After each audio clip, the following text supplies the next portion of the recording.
TV. Where the fun and the facts agree. Sit back, relax, and you'll see. Cabin Entertainment TV. Where the fun and the facts agree. Sit back, relax, and you'll see. Drama unfolds, the plot gets thick. Celebrity cases real and slick. She breaks it down quick as a flick. Where the fun and the facts agree. Where the fun and the facts agree. Hello, hello. Relax and you'll see. Cabin Entertainment TV. Hello. Hollywood lights to courtroom sights. Pam's got the vibe to make it right. Let's get this music off my. Pam Entertainment can't. Good morning, good afternoon, or good evening. This is Pamela, and you are watching Pam Entertainment TV. Listen, y'all, we got it going. We got it. We got to get it good today. We are talking about. Hey, Torian. We are talking about the Colorado doctor suing the Find a Black Doctor directory for discrimination. Now, as you all come in, please make sure that you all are hitting that like button. And if you like what you see, please make sure that you are just subscribing. First of all, can you all hear me? I got a new mic, and sometimes I don't get it hooked up the right way. So put in there, Torian, would you mind letting me know if you hear me? I appreciate it. Did you? Okay, good. I got to check out your video. I got to check it out. All right, people, let's go over this. What I'm going to do is three things. We're going to go over the article that talks about this. We're going to also go over the lawsuit that talks about this. And then I'm going to go over my opinions and my thoughts about what's going on and how we can, as Black folks, kind of counteract this. All right. So let's see when they filed this lawsuit, y'all. So they filed it on the 19th of May because we got a case number and everything. So they filed it on the 19th of May, and it is Dr. Travis Morrell and a conservative group called Do No Harm. He is their quote unquote plaintiff. He is their test subject because he just went and filed that lawsuit. Help them to file this lawsuit. I think what's important to understand and know as Black folks is the fact that they're gunning to gut everything civil rights.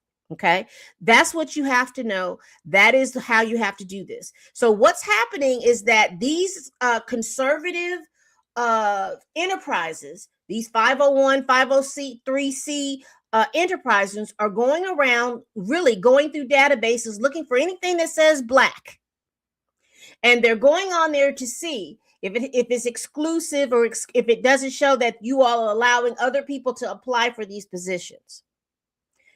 So that's what's happening. That's what happened with the Freedom Fund. That's what's happening. I can't think of the other thing, but that's what's basically happening. They're going around finding civil at any and every way to gut some of the civil rights gains that your people have done back in the day. So let me do this. Let me go to the article first.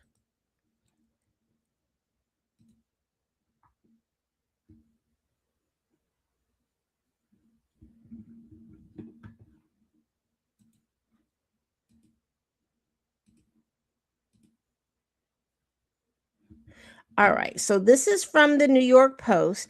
It says, Find a Black Doctor directory sued for discrimination against physicians based on race. It's written by Ariel Ziebler.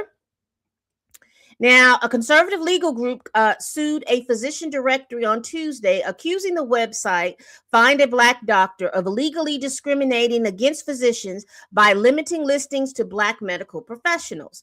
The lawsuit filed on Tuesday in Manhattan federal court by Do No Harm and Colorado dermatologist Travis Morrell, because remember, they need an actual plaintiff to be able to file it. Targets the sites and its founder, New York dermatologist Dr. Nina Strachan. The complaint alleges the directly openly excludes non-Black physicians by restricting eligibility to Black physician and dentists in active clinical practice. The plaintiffs accuse the site of promoting a racial concordance, the idea that patients receive better care from doctors of the same race. Now, let's pause right there, because what is true, what is evidence-based in a lot of medical journals and everything else, is that there is a racial bias from doctors against Black patients, particularly white doctors and Black patients.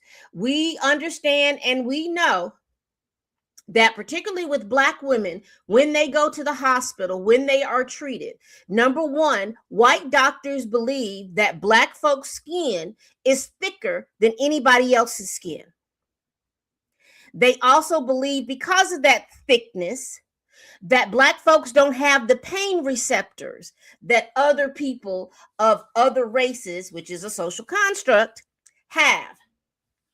Therefore, when Black patients complain of pain, there is also a bias that Black people are drug addicts, that they're complaining about pain in order to receive drugs.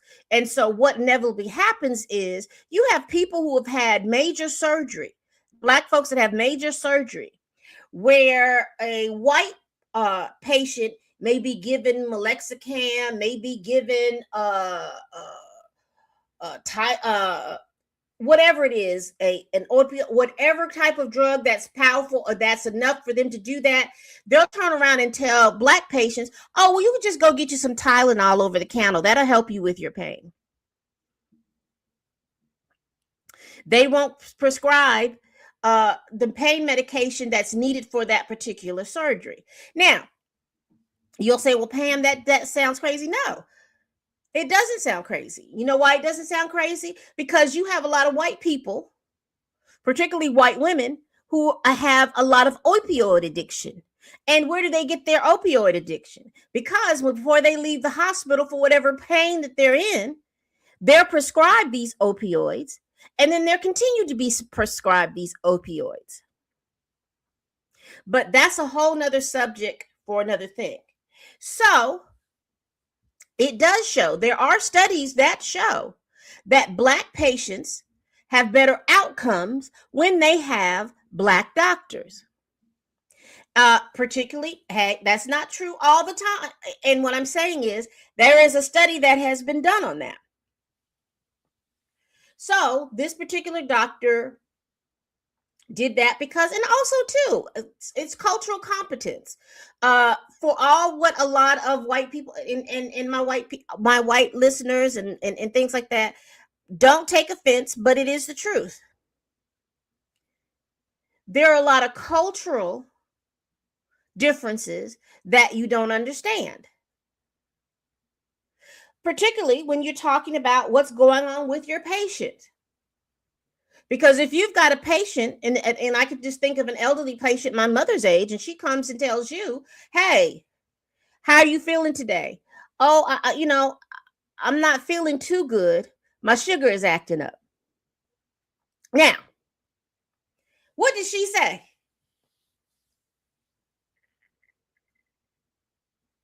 What did she say? She starts describing to you, I'm feeling a little nervous.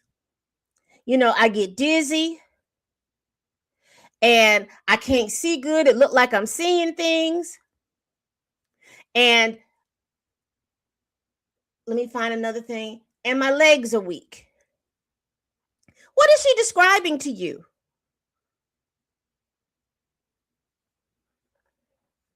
Now, first of all, If someone tells you that they're having problems with their sugar, they're telling you that they're diabetic. That's the first thing. If they're telling you, I'm seeing things, I'm having problems seeing. Well, we all know that diabetics have issues with their eyes, and some diabetics have issue with their eyes where they see spots. I'm feeling dizzy. I'm feeling weak. What does that describe to you? That says there might be a problem with her medication. Why? It may be too strong, or it may not be strong enough. She's feeling dizzy, she's feeling weak. Her levels could be too low. So that could be a problem with her medication. Now I'm describing that because I'm describing that and being very specific. Because I know that they have prescribed psychotropic drugs for a diabetic who is trying to explain to you the conditions that she has. Why are you prescribing psychotropic medication when she's describing to you, when she's just said in that particular thing, and again, that's cultural competence, that she's not doing well in her diabetes? She's seeing things, and she may be seeing the spots in her eyes. She's feeling dizzy, and she's feeling weak, and she's feeling nauseous, which means there might be an issue with her medication or something else.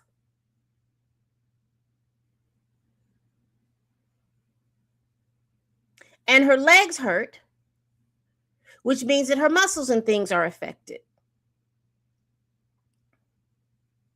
I have seen in working in some healthcare facilities where you see that when Black folks speak that way, because again, it's cultural competency.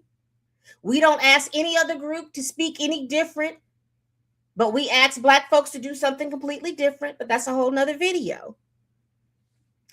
There are a lot of cultural competency. You have a lot of Black women that go into the hospital to birth babies.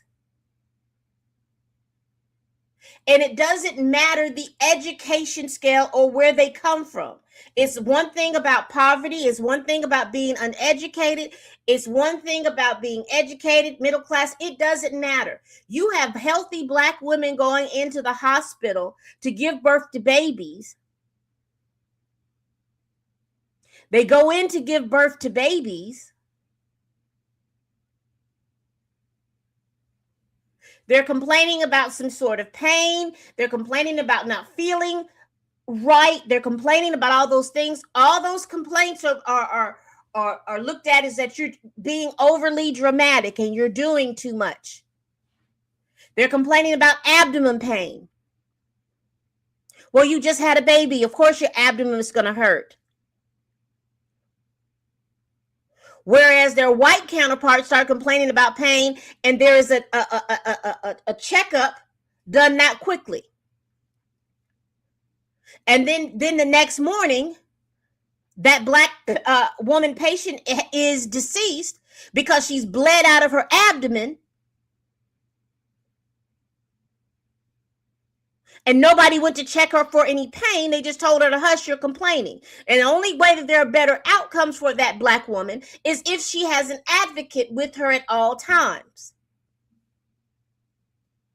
Shouldn't be. But those are the issues.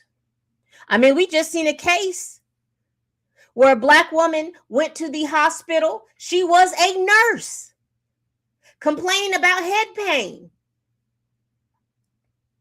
They told her she was having a migraine. Ended up she was having an aneurysm. 5.5, I think she was 3.5, 4.5, whatever months pregnant. This woman dies. They keep her body alive to keep this baby alive in her womb.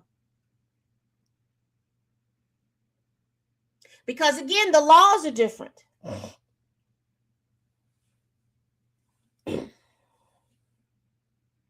For a woman nowadays, your body is not your body if you're pregnant. You don't have the ability to make the decisions you need to make the decisions for your life now that you're pregnant, now that these laws are different. But let's continue in this because I don't want to go too far on a tangent.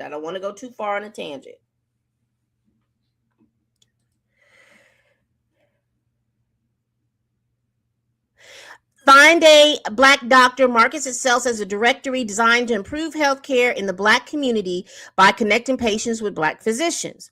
According to the lawsuit, doctors seeking listing must submit personal and professional information and agree to terms of use and allow the directory to retain and publish their data. They're talking like it's a bad thing, but then he's wanting to be part of that. But let's continue.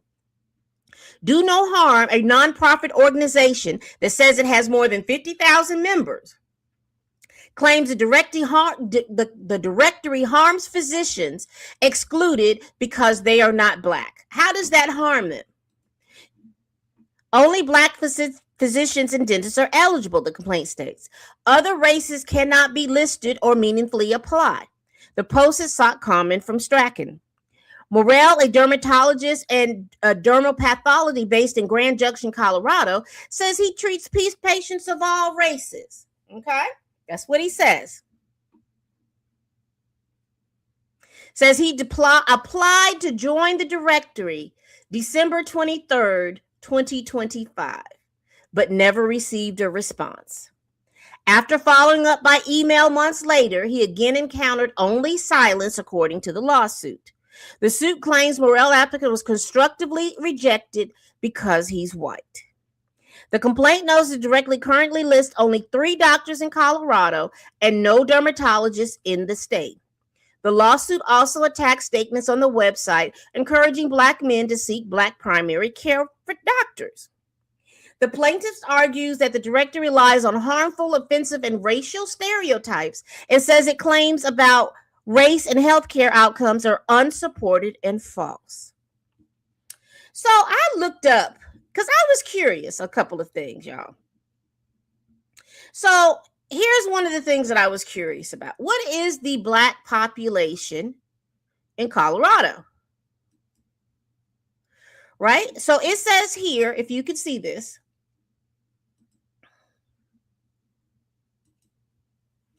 it says Denver has the largest total Black population in Colorado with over 78,000 residents, while Aurora has the highest percentage of Black residents among the state's major cities at approximately 16.2%.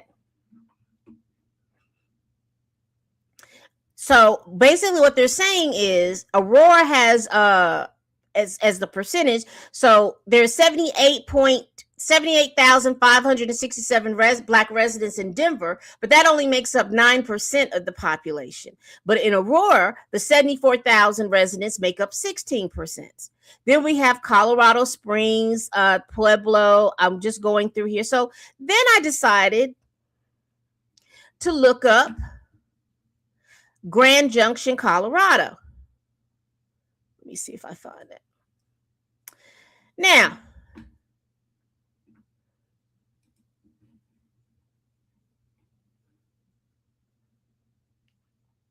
look up here.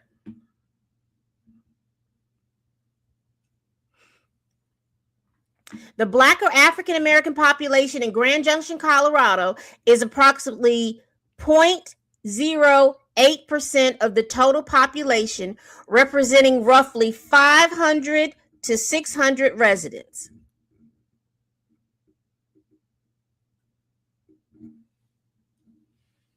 So out of that 500 and 600 residents is the population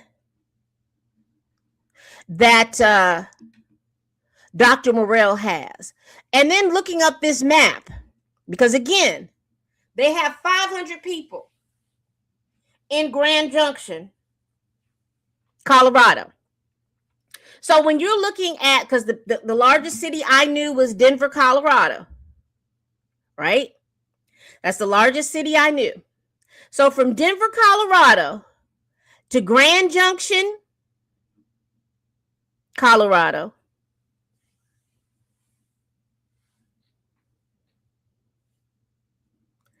is a 4-hour drive. Is a 4-hour drive. So he's looking to capture that 77,000 Black residents in Colorado, in Denver, Colorado. Those are the demographic he's looking for. So my question would be, if you have Black and white dermatologists in Denver, Colorado, and I think the as far as the Find a Black Doctor website is concerned, there are 2 to 3 Black dermatologists listed in Denver. And then when I looked up the registry, because here's the thing, if anybody has insurance, a lot of insurances want you to be within the network, correct? So there is a directory within the network that has a listing of all physicians. Most reasonable people use the directory provided by their insurance company.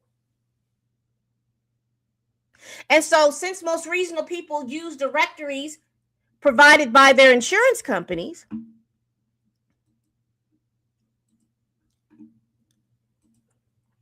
how was he going to get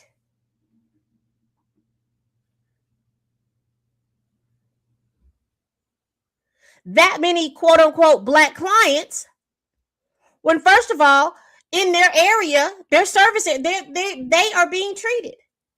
He's got 500 Black folks that live in Grand Rapids? What's the name of the place? Grand Junction. Hey there, Dennis Bowler. About 3 to 5% in the state I live in, Colorado. We are sparse. Listen. And they call themselves Do No Harm, but unfortunately, that's the only thing they've done is harm us. And they're going to continue. So what I want to do real quickly is I wanted to show you the website. And I want to show you the lawsuit that's being filed. So we'll know. And you see up here at the top, let me make sure we get everything. You see up here at the top, I got the case number and when it was filed. So that lets you know that it is an active case. When you see that light blue up there, that lets you know that it is an active case. And so we have Do No Harm and Dr. Travis Morrell. Now, see, they can't come up with the lawsuit themselves. They claim they have 50,000 members. Is Dr. Travis Morrell a member of Do No Harm? We'll look them up in a minute or so. So they have doctors because they needed a doctor to be able to do that. And remember, people who are listening to me, whether you are Black, whether you are part of a minority group, Hispanic, it doesn't matter what it is, they are coming to use you because they can't file. They're coming to use you to dismantle these things. They're calling Dr. Travis because he is a white male doctor dermatologist. And the doctor who runs this site is a Black female dermatologist. I did use male, yeah, because I just try to make sure that if I say woman, I say man. If I say male, I say female. So here we go. Doctors who are entrusted to care for people at their most vulnerable should know this best. Racial discrimination is invidious in all contexts. But yet, they used racial discrimination for a lot of the studies that they've done.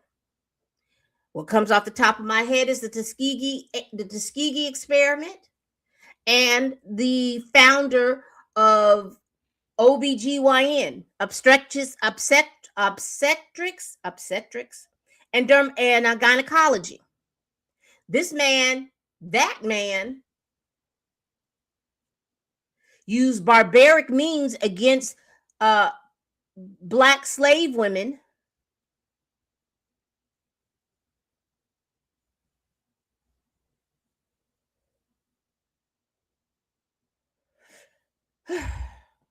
Okay, let's continue. It demeans the dignity and worth of a person to be judged by ancestry instead of by his or her merit and essential qualities. Why? Because to this day, medical doctors are taught with biases. Remember, I talked about this at the top of my broadcast. You have a lot of doctors today, and I'm not talking about doctors in their 60s, 50s, 60s. I'm talking about doctors who are actively practicing in their 30s and their 40s that really do believe that a Black person's skin is thicker than white people's skin. Therefore, they don't have the pain receptors, and therefore Black people don't feel pain as sensitive as white people. And I'm not making this stuff up.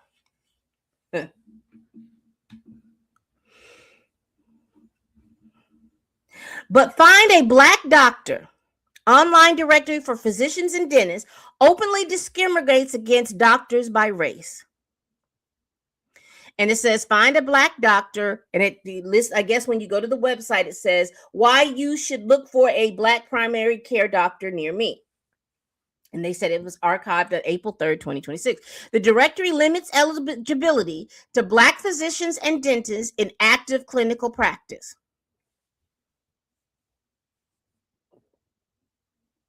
The directory is unlawful. And for Dr. Dina Strachan, the dermatologist who founded and operates the directory, it is a violation of ethical obligation. Under New York law, it is professional misconduct for a doctor to refuse to provide professional services to a person because of a person's race. Now, I want us to look at that.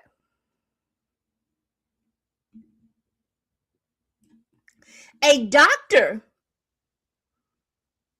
cannot refuse to provide service because of a person's race, but a person can refuse to use a doctor because of a doctor's race. Because if you've ever worked in a hospital setting and you run across those 70 and 80-year-olds, particularly white males that go into the doctor or they go into the hospital, and they always refuse any services by a black nurse, by a Black doctor. The only services that they willingly are okay with are CNA services or cleanup services.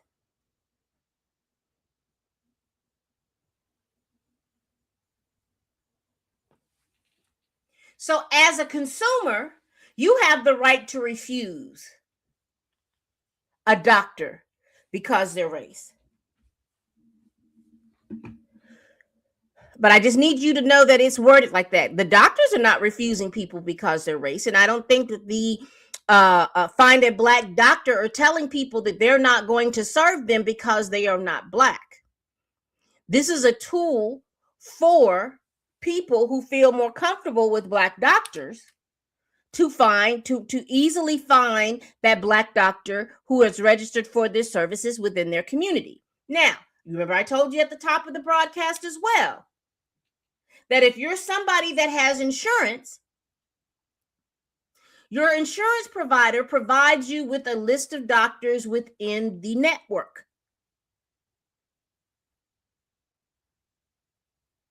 Now, depending on the insurance company,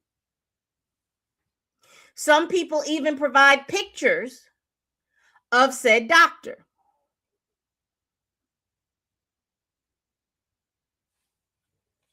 If you want to find out the race of your doctor, you usually will go to their website as well. So there are several different avenues for people, even Black patients, to find a doctor outside of this directory. But let's continue. It says the directory excludes all non-Black doctors from its services. The directory's race-based exclusion is based on pernicious ideology of racial concordance. Racial concordance is the neo-segregationist belief that patients do worse when their doctor is a different race and better if their doctor is the same race. This ideology sows distrust between patient and doctor who are different races, and it prioritizes race over medical skill, judgment, and experience. Unsurprisingly, the belief has been thoroughly debunked. Medical research does not support racial concordance, and they go through all their different things. The directory's race-based exclusion of non-Black doctors is illegal. As relevant here, the directory is a contract. Now, remember, I'm going to stop right here because what I'm seeing is the pattern. Number one, they're looking for a plaintiff. These nonprofit like Edward Bloom, and I wouldn't be surprised if he's not part of this as well. They look for a plaintiff because you remember with the Freedom Fund, they found some was she a white woman? I can't remember. They found a white woman that said that she tried to apply for this. Now, mind you, that particular white woman, again, like as I was mentioning about the in-network directory for doctors, this particular white woman had opportunities for 3,000 to 4,000 scholarships. Or we're talking about the Freedom Fearless Fund. She had opportunities to receive funding from over 3,500 sources, but she clued in that she couldn't get the $5,000, $10,000, $15,000 or whatever it was. She was able to secure and able to get over $200,000 and some worth of funding for whatever business that she had, but she couldn't get this $10,000 to $15,000 from the Freedom Fearless Fund, and so she sued. They never tell you that, but if it was the other way around, one of those Black entrepreneur women who applied for the same funding that particular white woman applied for, they would not have received a dime from any of those funding sources that she was able to get to. She was saying, I can't get to that, then that's a problem for me. But on the flip side, that was the only funding source that was providing funding for Black women, entrepreneur women. That was the source. And these women made up 1% of the different women-led businesses that were applying. They made up less than 1% of the women-led businesses that were applying for the small business loans, small business funds, whatever it was.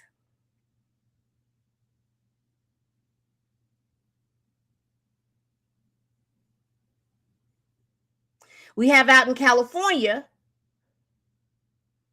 and people get mad when I say this, but that's how it was when I read the first article. There is a white Hispanic woman suing because she couldn't get into a study that was studying the mortality rates of Black infants, mothers and infants.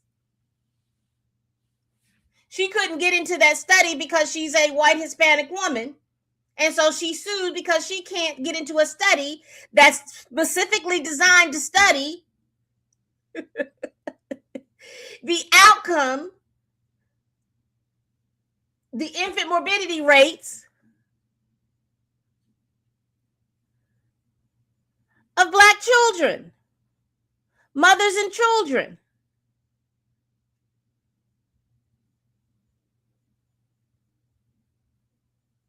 And my question is, and with all these lawsuits, how are these people harmed?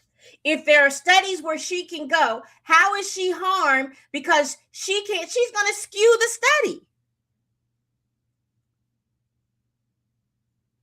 But let's continue. Like I said, I don't want to get sidetracked. We got to get through this lawsuit.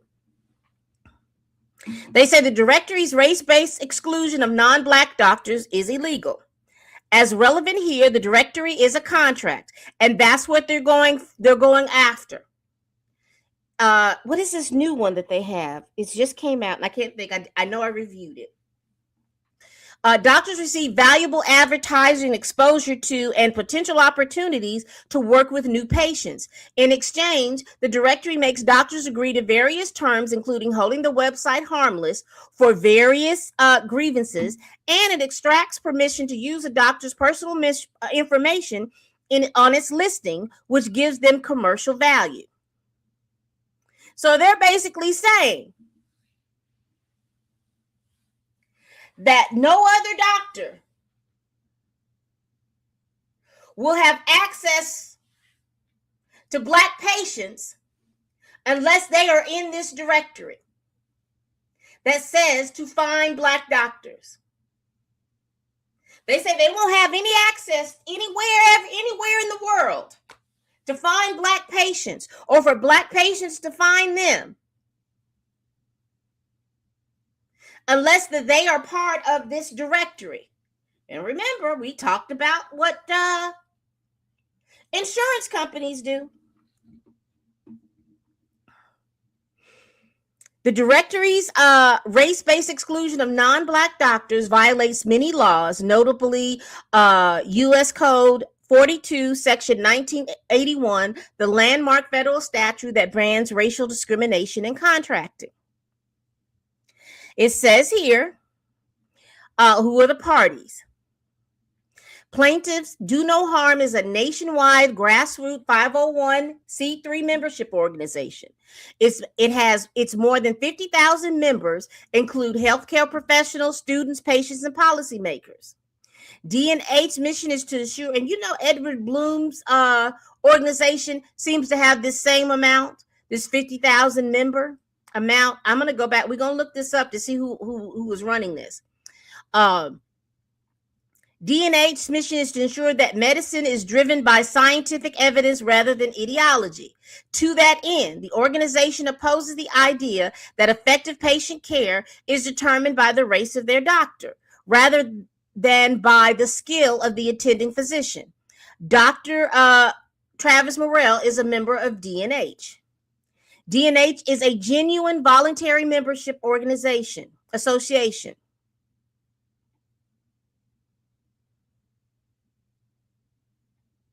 Its mission and outreach are highly public and detailed on its public-facing website.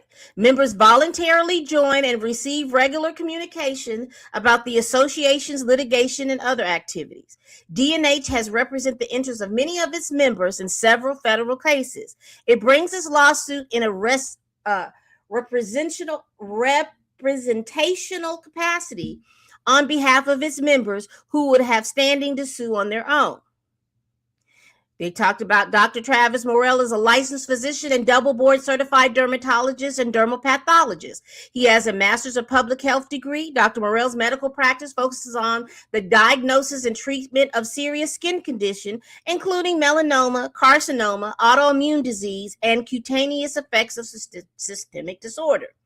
He serves patients of all races, including Black patients. Okay, so he has Black patients. So remember, we talked about Grand Junction, Colorado being what? 4 hours away. And in Grand Junction, Colorado, we've talked about it. That's 500 to 600 residents.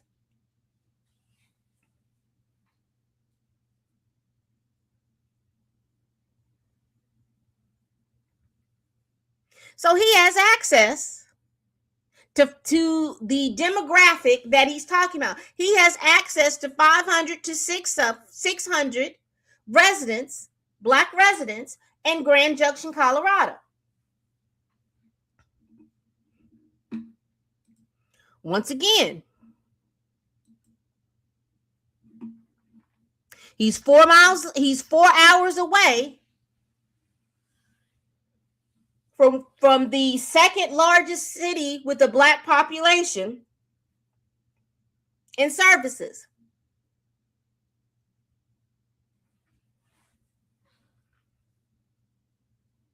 He's 4 hours away. So he's suing for what? For all 500 people? We don't even know the ages of these 500 people. I would even make the assumption that if you had 300 of them are adults and 200 of children. So there they are. They're in your city.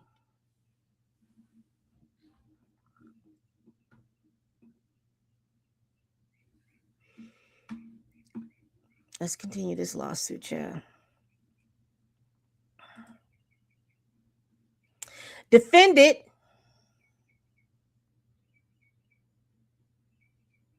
Dr. Dina MD, I guess, LLC, is a New York-based limited liability company. It produces the findaBlackDoctor.com databases. Defendant Dr. Dina Strachan is a board-certified dermatologist. She founded the Find a Black Doctor directory and continues to oversee its operations. This court is has subject matter jurisdiction under U.S. Code 28, Section 1331. The venue is proper in the district under 28 U.S. Code 28, 1391 because all defendants reside in this state and at least one defendant resides in the district and a substantial part of the events or admission given rise to his claim occurred in this district. And it goes over who Find a Black Doctor is an internet directory of physicians in an active clinical practice. It attempts to improve health outcomes, particularly in the African American community. The directory lists many different types of physicians, including primary care physicians. Primary care physicians act as the first point of contact for patients and coordinate their healthcare needs, referring them to specialists when needed. They also provide a variety of important services, including preventative care, routine checkups, management of chronic conditions, and treatment of acute illnesses. To apply to have their business listed on the directory, physicians must complete an online form and provide information, including their name, address, education, the methods of payment they accept, and whether their business is Black-owned. In exchange for the opportunity to be listed, doctors must give up certain rights and agree to certain obligations. Physicians agree to hold harmless Find a Black Doctor from claims arising out of their use of their website, including claims related to intellectual property rights, and they agree to the exclusive legal jurisdiction of venues in the courts of Nassau County, New York, in the United States District of Court, the Southern District of New York, with respect to matters relating to the use of the website. Physicians likewise relinquish control over their data and allow the directory to retain any information disclosed by the physician in return for the chance to access valuable advertising exposure. Doctors must also consent to have their information listed on the directory and represent that the information submitted is correct. The physicians further accept the responsibility to keep their personal information and web links accurate, updated, and complete. The directory enforces this obligation by reviewing and checking the information and web links for accuracy, authenticity, and completeness. The directory, in turn, builds a business model around the unique value associated with the obligation it imposes on the doctors. Indeed, it advertises that being listed on this directory is beneficial precisely because the directory does not use information from purchase lists, as many other directories do. And since doctors must opt in to be listed on the directory, they have an investment in keeping their information up to date. The directory accordingly markets its listing as unique and high quality catalog that avoids the problem with incorrect or stale information. Find a Black doctor excludes doctors from its directory based on race. True to its name, Find a Black doctor does not allow all qualified doctors to list their practices, even if those doctors treat many or mostly Black patients. Only Black physicians and dentists are eligible. Other races cannot be listed or meaningfully apply. This racial discrimination is intentional. Indeed, the directory's website explains that the idea for the directory came out of dissatisfaction with an earlier website that wasn't specifically racially targeted. The directory sought to change that by being racially exclusive. Defendants believe this exclusion is vital. They claim that for Black men, the importance of seeking a primary care doctor who shares their racial or cultural background cannot be overstated. Indeed, the directory's racial separatism goes even further, arguing just living somewhere where there are more Black primary doctors around will have a positive impact on the health of Black men, whether those Black men see the physician or not.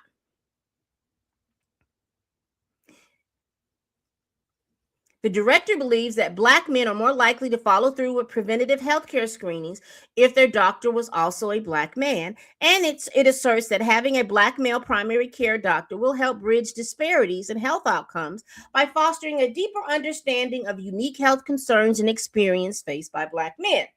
Now, what are they talking about? Because the demographic that I know that's very avoidant about going to the doctor are Black men. They don't go. The time that Black men go to the doctor is when they are made to go. And when you're talking about preventative health care, most Black men don't go even if they have insurance.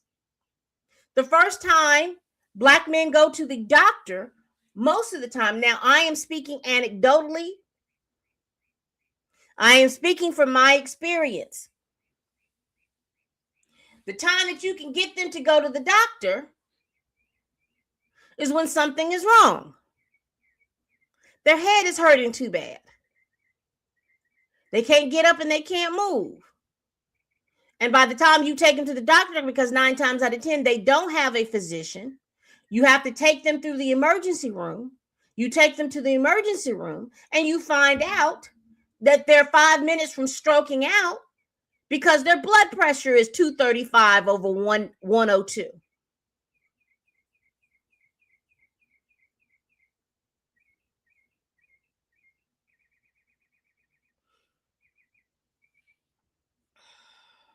I'm breathing, y'all. I'm breathing. So yes, there are better outcomes when Black men find Black doctors. Why? Because those doctors can talk to them in a way that me, even as a Black woman, can't talk to them. Give them plans that don't make them, give them plans and assurances that they can go through and they can follow through.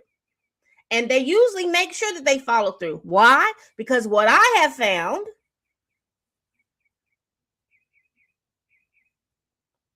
is that these Black men with these Black doctors, they have some things in common. Again, I'm speaking anecdotally, but I know in my area, the guy that works in the factory that builds air conditioners, the Black man, and the Black male dentist, the Black male doctor, the Black male executive, the Black male whatever, there's 1 or 2 places that these 2 people meet up all the time. And I know one of those places has a lot to do with sports, a lot to do with Black men playing basketball or playing softball, going to the ball games or whatever. They're in community.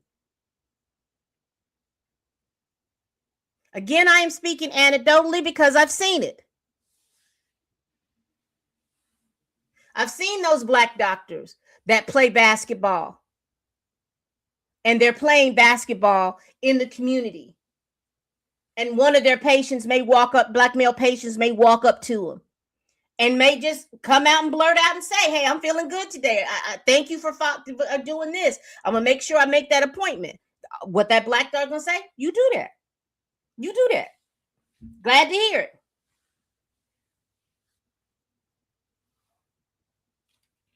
You don't think that matters? And I'm not even caring about what other communities do and how they do it. I'm being very specific to my community. That's a benefit. Now, you've got a black man on a certain protocol. And if that particular black man is in a relationship or is married,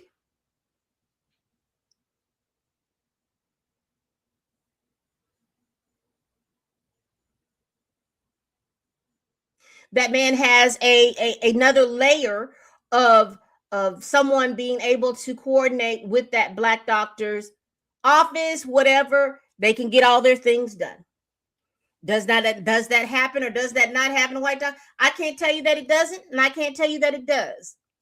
But I can tell you, as a person in the middle of the community, it makes a lot of difference. Because who wants to go to the funeral of a 45-year-old black man that stroked out because he didn't have good, he did not go to the doctor? And most black men, and particularly black men in the South, are very wary about going to the doctor because they are very wary and understand that Tuskegee medical experiment. I live in Alabama. And people know, people have grandfathers who were part of that experiment, great grandfathers who were part of that experiment. You have children of those men who have medical health problems to this day because of that experiment. I also live in the state where the state was sterilizing black children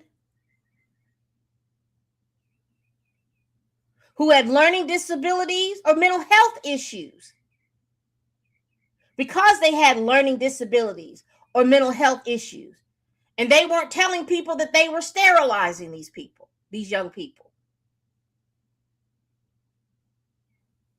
I told you early at the top of this broadcast how the OBGYN field came into play. But let's continue. Let's go back through this lawsuit. They're saying that these statements are unsupported and false. Any racial group might show disparity related to other groups with respect to certain health outcomes. For example, among conditions more prominent in white individuals are type 1 diabetes and multiple sclerosis.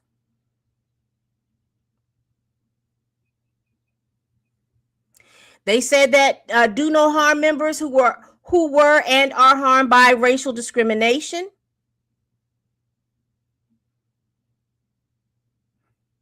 His practice is not black owned. I looked up his practice. It's him and 5 other doctors in there. And I wonder, are they part of anything, or are they aware that there is this whole lawsuit going on? And they keep talking about all the stuff that he is part of. Says Dr. Morrell treats patients of all races, and he has treated many black patients in the past. What's that many? Is he a specialist? Is he pulling from those patients from Denver? So if he's treating many black patients, how is he harmed? I would love to see his demographic statistics, because he has to show that he's harmed. He has to show that he don't have any black patients.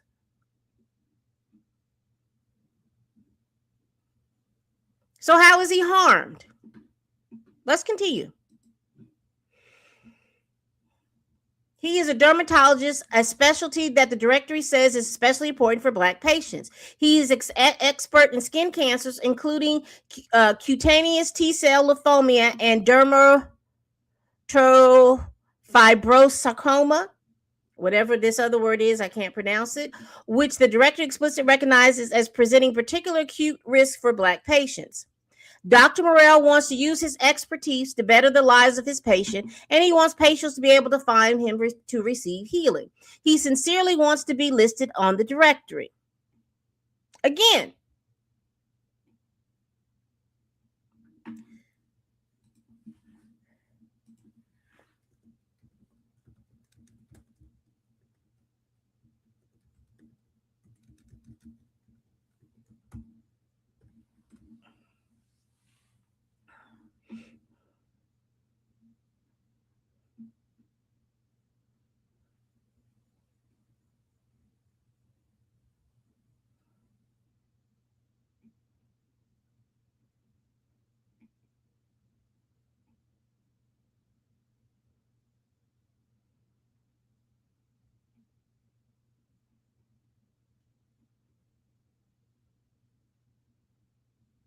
so I looked it up.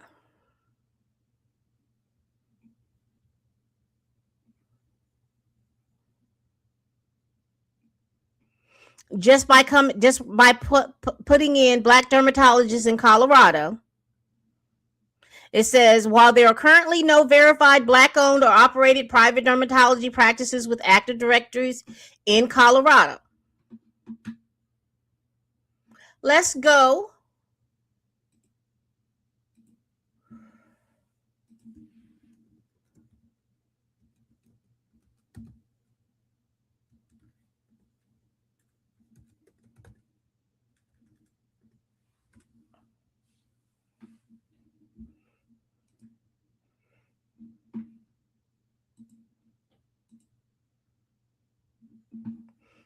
All right, let's see where we are. So let's look. This is the website, findablackdoctor.com. So let's go down to dermatology. And let's go Colorado.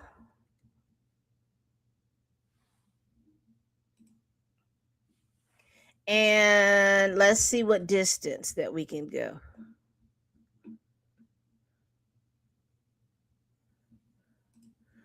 Let's go 50 miles. No, let's go. It says 100 miles. So let's pull it out. Let's search. Look at that. Let's go back. It says we couldn't find a doctor. Dermatology.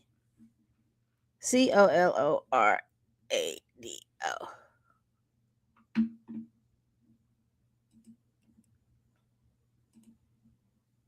Says it couldn't find. So let's be very specific. Let's go back and let's say Denver, Colorado.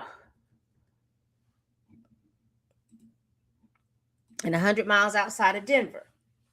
It says we can't find any doctors. Now, this is their website, so there are no doctors listed on findablackdoctor.com website in Colorado. Now, does that mean that there are no doctors in Black doctors? No, it just means that they are not listed here. So my question is, how is he harmed?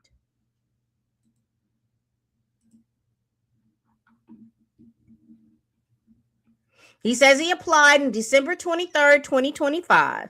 He says he didn't hear anything for months.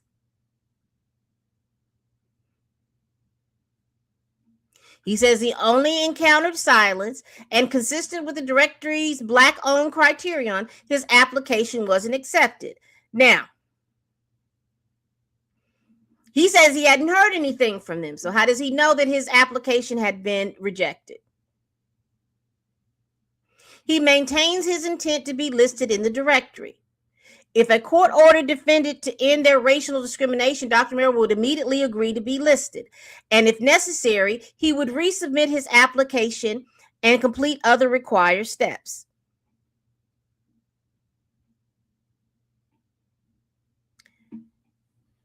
And so they asked for their redress and all of that. All right. That is the most important question. How does that website harm him? Then it says, if he's treating many Black patients, why is he whining? If, as we looked on that finding, because I did a search for looking for Black dermatologists in the area, didn't pull up anything. So again, that's telling me that that's not telling me that they don't exist. That just tells me that they're not listed. So he's on an even playing field. The website doesn't even harm him,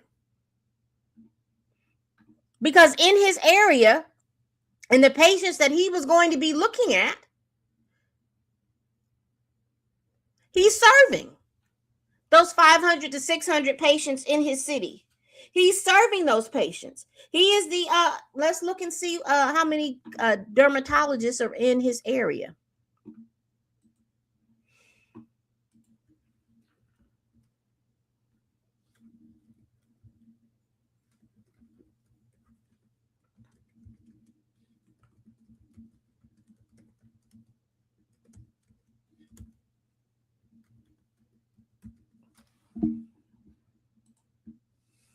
All right, let's do this in real time.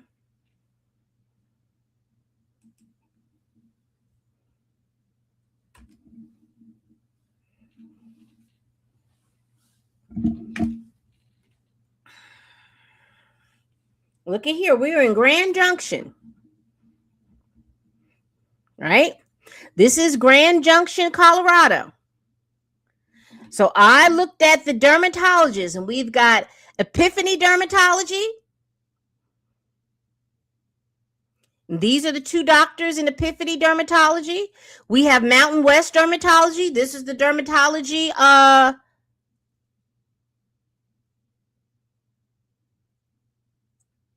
office that Dr. Morrell comes from. And interesting enough, it's closed.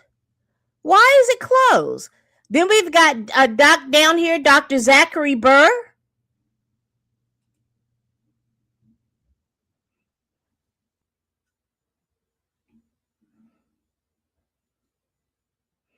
Mountain West Dermatology. This is closed, so maybe what time is it? Oh well, they may not be open right now. This is the one, Mountain West Dermatology, that Dr. Morrell is in. You've got Regenesis Plastic Surgery, and you've got Grand Junction Terminology, which is dermatology, which is going to open on August the 3rd. So you have all of these places. You have all of these dermatology places that are fighting for those 500 to 600 Black patients.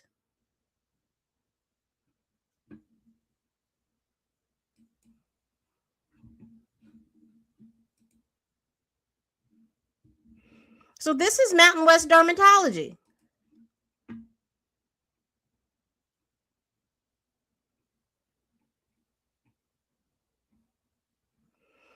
They've been practicing in Grand Valley for 50 years, fighting for those 500 and 600 patients.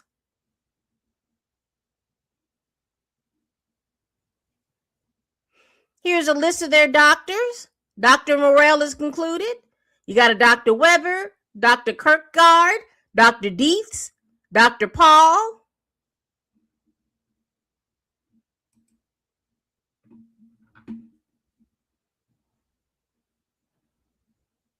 Talked about what requires them to be dermatologists. Oh, look.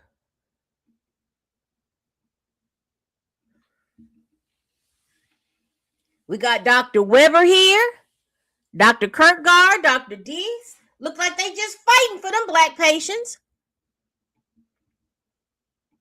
You got Amy Paul, Matthew Donaldson. Here's Dr. Morrell. Just scratching and fighting for those 500 and 600 Black patients. You got Carolyn Lagos, Dr. Karen Lagas, Dr. Rachel Capias, Dr. Garrick McCoy. Oh, they are just about, they are fighting tumbleweeds to get to these 500, 600 Black patients, Black folks that live in Grand Junction, Colorado.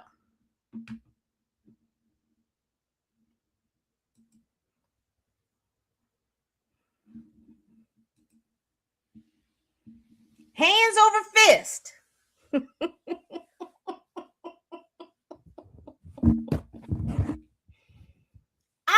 Fighting tooth, nail, hands over fist.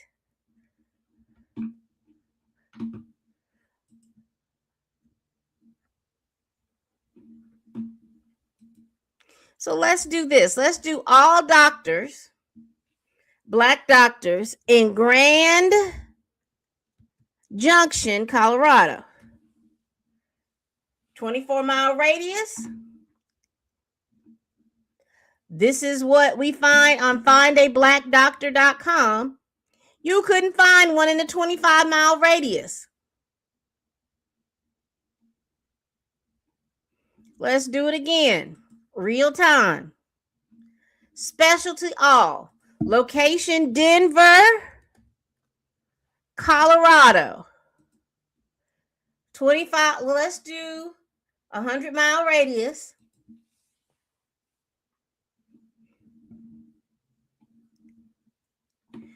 So who do we have coming out of Denver, Colorado? Again, like I told you, just because it wasn't on here doesn't mean it doesn't exist, but it says here we've got a Black doctor for internal medicine, Walter Conwell. You got a Black family medicine, Hyman Thompson. You've got a Dr. Soden for psychiatric, and this is in Denver. These are the people who are listed on Find Your Black Doctor. Are they the only Black doctors in Denver? I doubt it, but these are the ones that put their names on this list. So you have someone in psychiatry, someone in family medicine, which is important because that's primary health physician, internal medicine, pulmonary medicine. So you mean to tell me, let's get out of here. Stop sharing my screen. So you mean to tell me that this doctor is scratching and surviving, trying to get patients, and he's in a service area. He's trying to get Black patients, and he is in a service area that has 500 to 600 Black folks that live in that town. And he says he treats Black patients. So that tells me that he has access to what's in his county. He serves what's in his county. And he's mad. He feels harm because he's not on this particular website. That on that website list 3 Black doctors in the state of Colorado. Am I saying they're the only Black doctors there? No. They list 3 Black doctors. So technically he is competing with 3 Black doctors. And the reason why I read their disciplines off is none of them are dermatologists.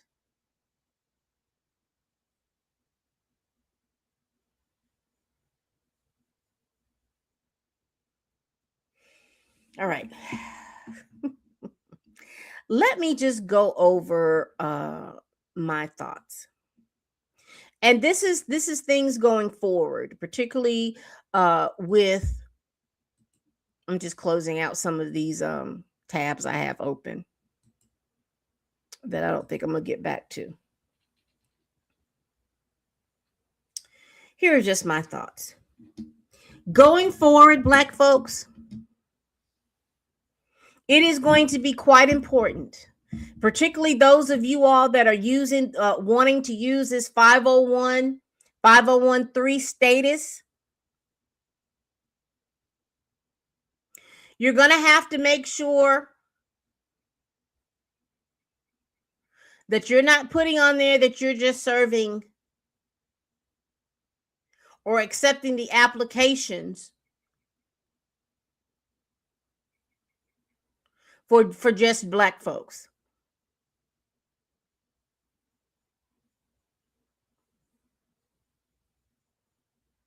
Accept their applications and do with it what you may. Because I'm not going to sit up here and tell you to deny people. I'm not telling you none of that. What I'm saying is, if you're doing anything in which the government can have oversight over you and you want to provide services to your people, you're going to have to provide services to your people in a way that the government does not have oversight over you. That's moving forward. If you're going to be advertising for any types of services on directories or anything like that,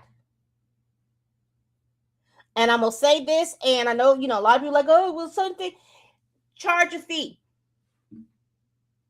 a small fee, whether it's 50 cents, 75 cents, charge a fee.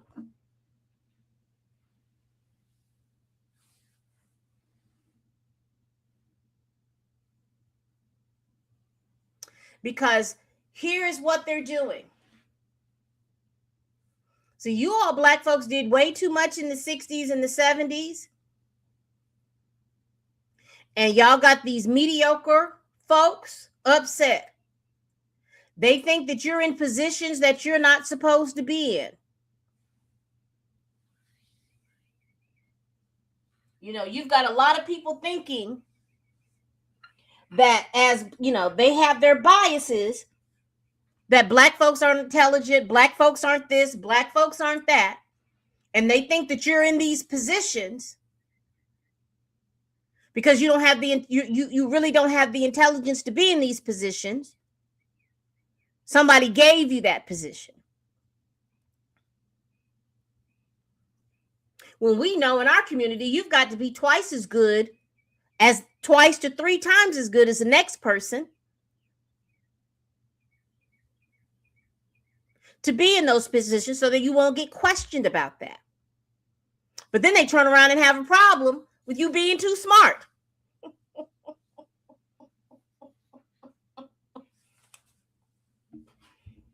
So how do they combat that?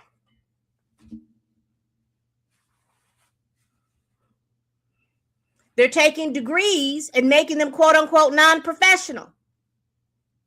Now, you think that, oh, well, that's hurting you. No, that's because they got to do that so their people can get jobs. Because remember, a lot of these jobs that people have 15 to 25 years ago didn't require a degree. But then when you had a lot of people like me, Black folks applying for these jobs, then all of these jobs then required a degree. And who was getting the degree? Black folk.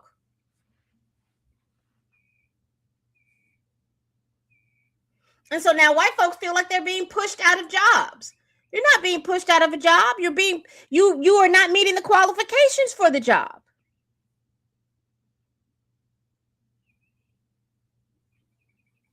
And no longer is your buddy system working for these said jobs.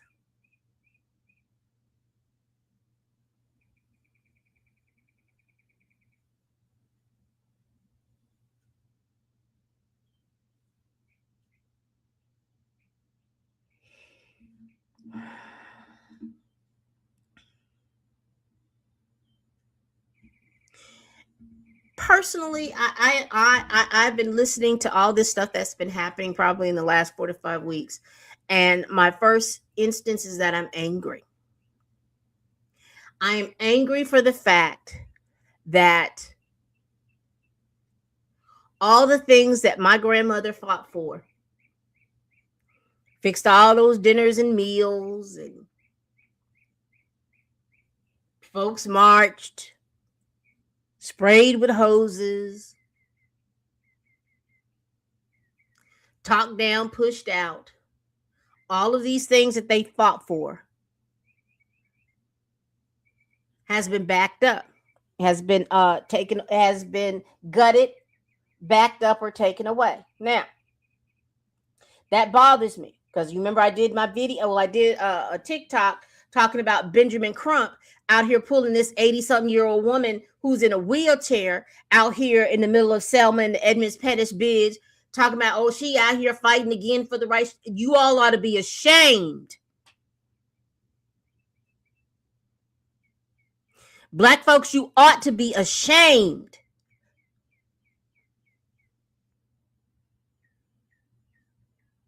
The Democratic Party, you ought to be ashamed. Trotting all these people out here, like these elderly people out here. They fought one time. They shouldn't have to get out here and fight again, because all those things should have never went away.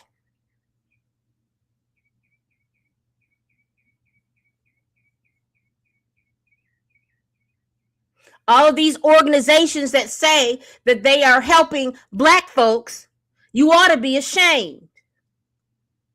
The Congressional Black Caucus, the NAACP, you ought to be ashamed.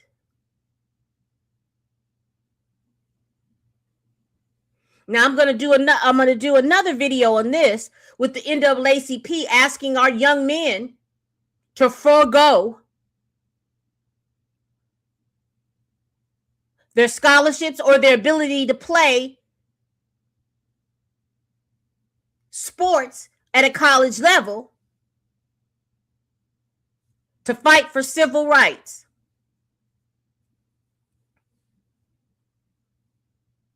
I bet you didn't ask any other community young men to do that.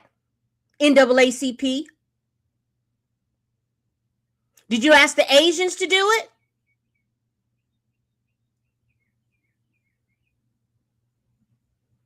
Did you ask the Hispanics to do it?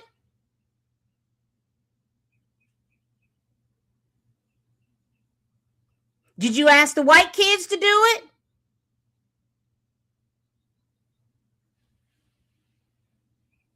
Did you ask the Africans and the Caribbeans to do it?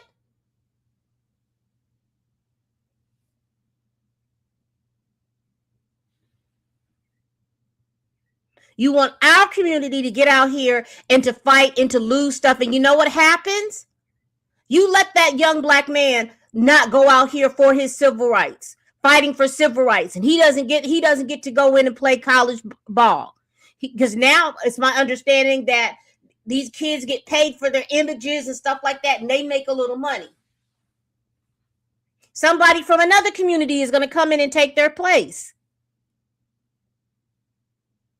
Are you willing to provide a place for this young man to go to be able to get the same incentives? No, you're not.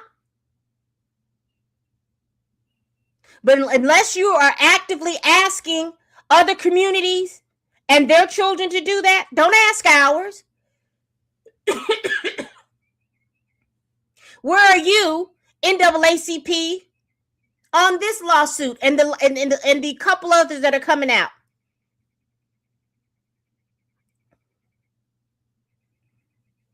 Are you adding yourself as a defendant to help defend the people that are being sued? I bet you your name ain't nowhere in the paperwork.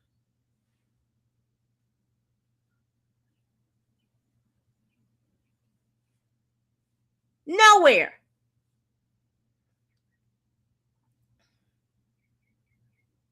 Are you providing this nonprofit assistance with legal funds?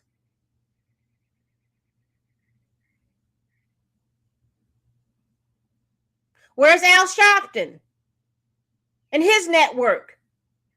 Are you in the paperwork somewhere? No. But everyone feels like they can ask Black people to get out here and mule for everybody with nothing tangible. You gonna ask young Black athletes to get out here and not to to be athletes and to boycott. We want you to boycott the schools in the state that are rolling back civil rights. Those civil rights shouldn't have been rolled back in the first place. They shouldn't have remained act. They should have been made amendments. Democratic Party.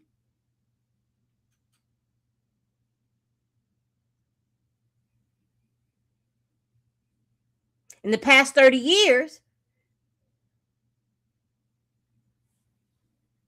we're going to say, let's say from 1988 to 2 years ago, y'all have been in power 16 to 20 of those years.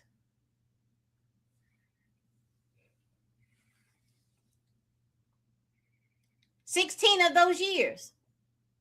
There was one point where you had the Supreme Court, where you had the White House, and where you had Congress.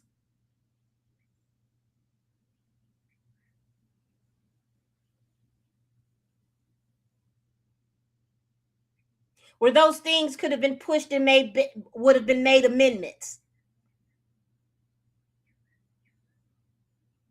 But when it came to anything that had to do with black folk, it had to go on the back burner. Because what?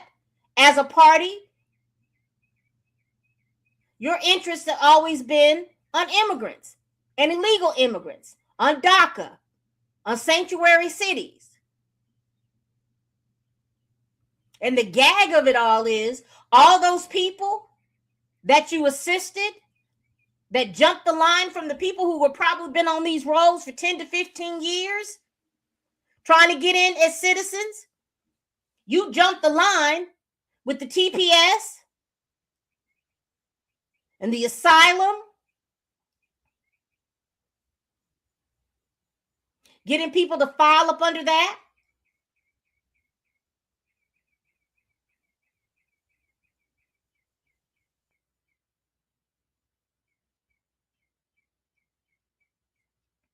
And them same people, once they become citizens, what do? You think that they're going to they remain loyal to you? Absolutely not.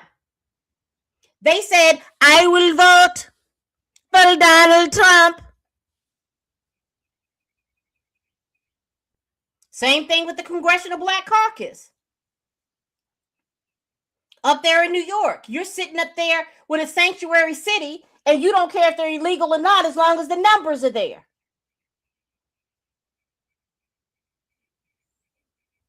But your citizens are saying, hey, this is a problem.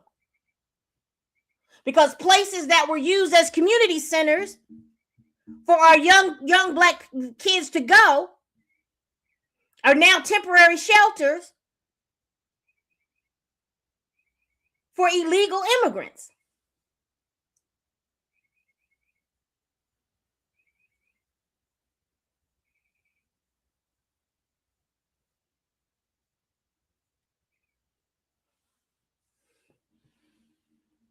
All of these lawsuits are happening, and I don't see any of you all. All of these organizations that are supposed to be working for black folks. You're not working for black folks, but you have no business turning around, putting your hand on your hip, trying to call us ignorant, stupid, xenophobic.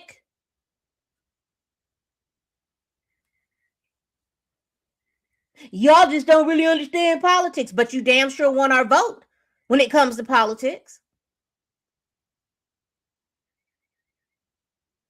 When we explain to you the things that we are looking at, what we need for our community,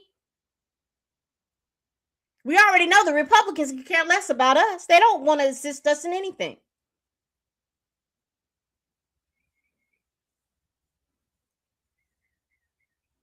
But the one thing they're doing, or opening a lot of black folks' eyes to,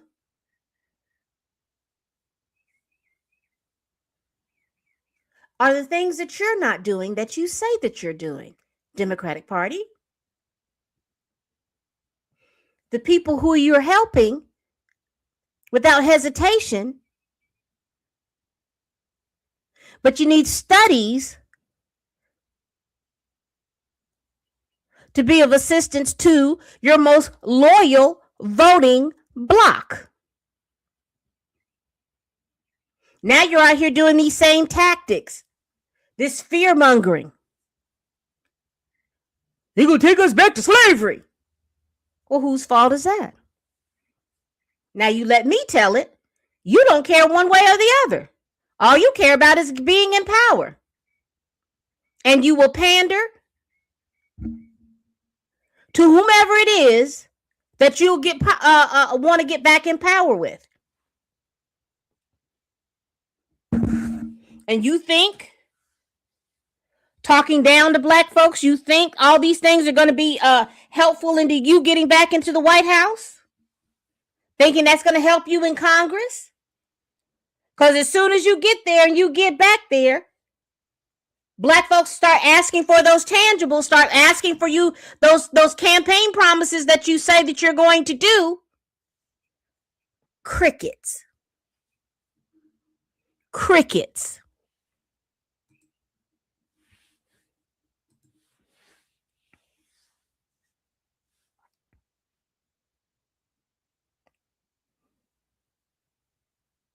So this is going to be interesting. So we have this. Those are just my thoughts. I don't want to continue because I'm rambling, and some of the information that I'm rambling about, I want to do a whole nother video on.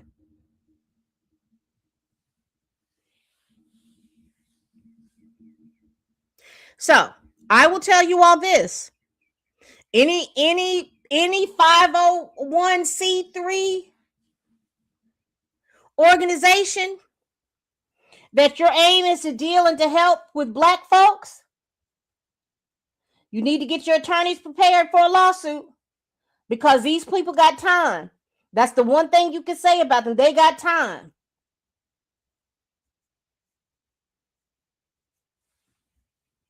And going forward, if you can do some things without being a 501c3, do it.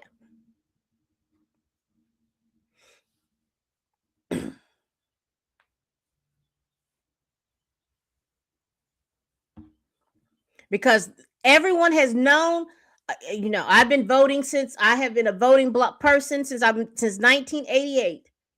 And I've known since the 90s, and everyone has known since the 90s that the Republicans were trying to pull back all the civil rights and all those different things. They were trying to pull them back.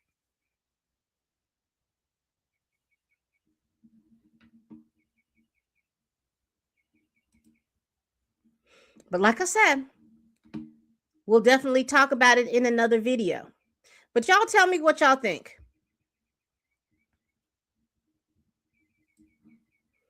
Tell me what you think. Do you think they're going to go to court, or do you think that finding black doctors will add Dr. Morell? Will they go over the fact that the Find Your Black Doctor is not harming Dr. Morell, because Dr. Morell, according to the information on the internet, in the city that he is practicing in, has a population of black folks between 500 and 600. The next major population of best big city is four hours away.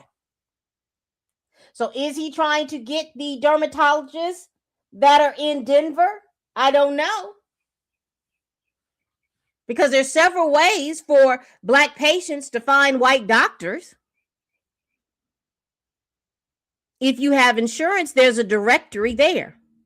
If you have a phone, all you have to do is list physicians in, or whatever specialty that you need in this city. And if that particular physician's office, everything is usually via computer now, they will definitely be listed on the internet.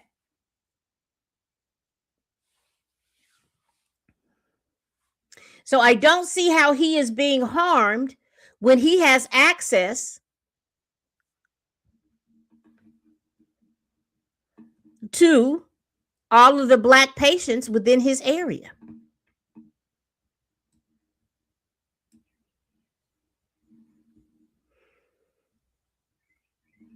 And as Dennis said earlier, about 3 to 4% of Black folks live in Colorado. They're sparse.